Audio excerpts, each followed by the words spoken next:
I felt depressed, frustrated, hopeless. I thought I was broken. Something was wrong with me and I had to fix something. Why was I not able to just take action on this?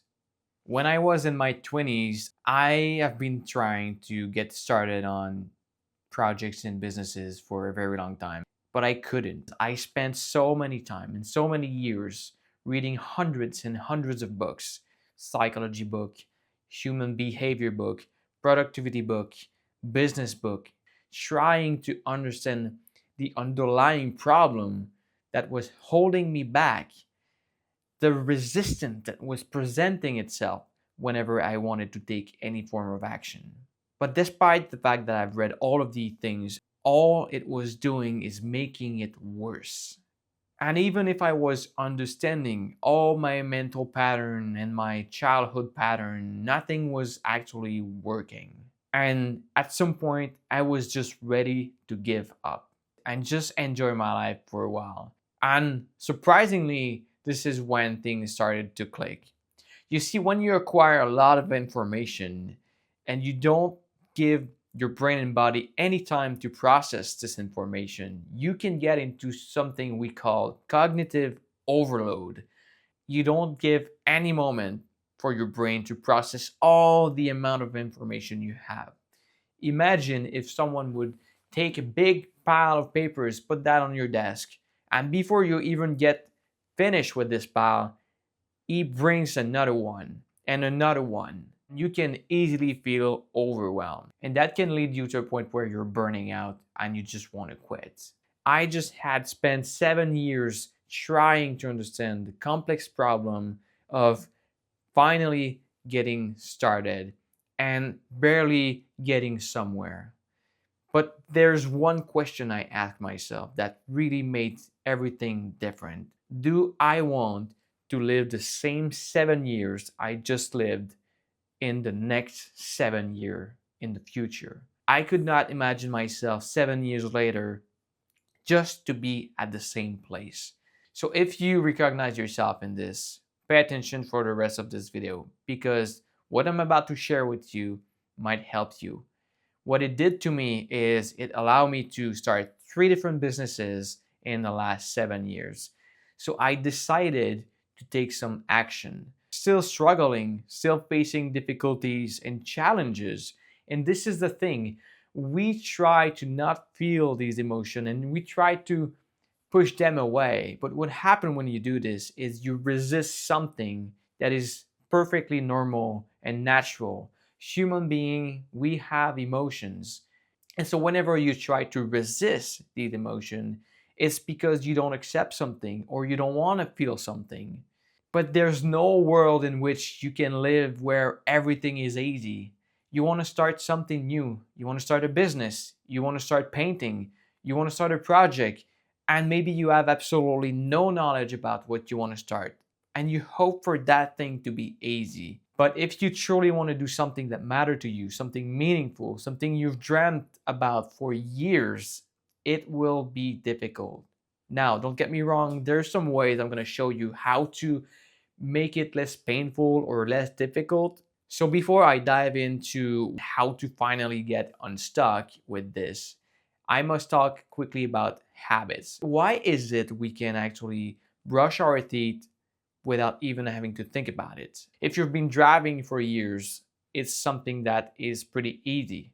But when you first started, the first time you drove a car, you had to really pay attention to everything. I remember when I started to drive a car, the first time I pressed the brake pedal, it was just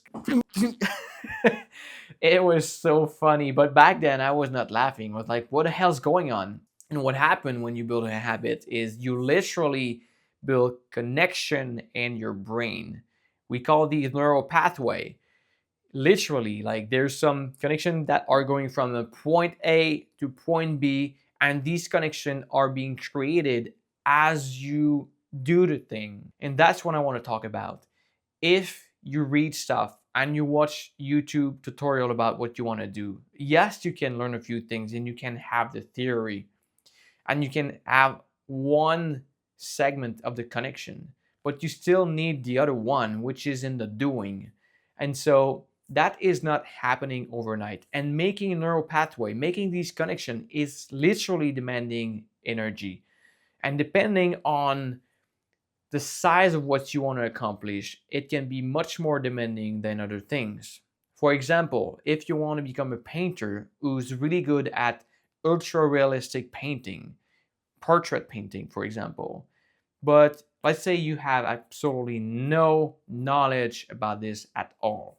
Of course, if you want to be a ultra realistic portrait painter, and this is what you want to have quickly, the energetic demand for your brain is going to be way too much, and you're just going to shut down right away.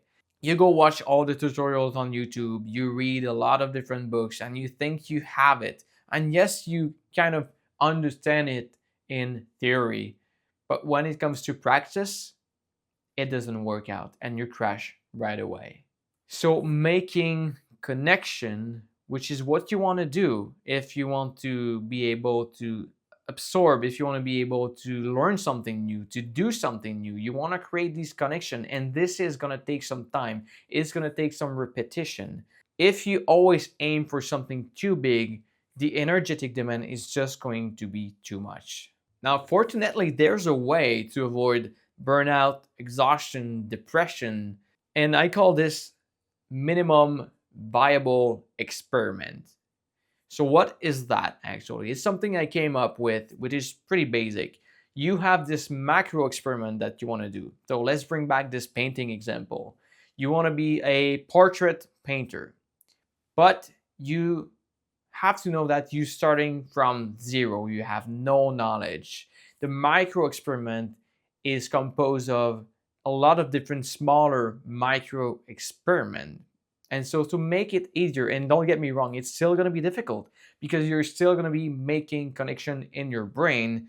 But instead of trying to build a giant connection that's just impossible, you're going to be focusing on tiny micro experiments that are going to build slowly the neural pathway, and the energetic demand will be much lower. So for example, you might say, okay, I'm going to first start learning how to draw. And within this smaller experiment, you can have even smaller experiment.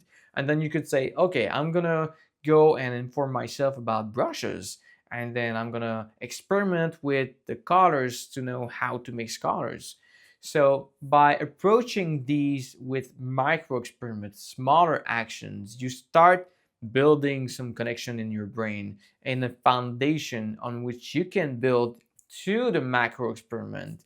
It's going to take time, it's still going to take energy, you're still going to be facing some struggle, challenges, and difficulties, but it's not going to be as difficult as if you just aim for the big thing right away. But the key here, you got to remind this, is the resistance will be there, but you want to stop pushing away these things and you want to acknowledge and accept these. Accept the fact that you're just starting out and it's okay to make some mistake. This is how you're going to learn, but you want to learn with smaller chunks, smaller step in the beginning, and build upon that until you get to the macro experiment.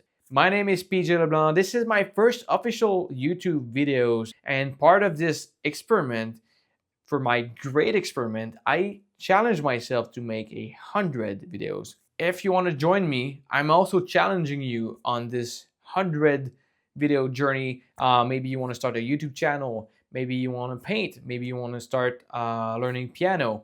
And if you consider subscribing, I will be really happy. But more than that, if you can leave in the comment below, what is that dream that you've been pushing away? I really want to know. I want to follow along.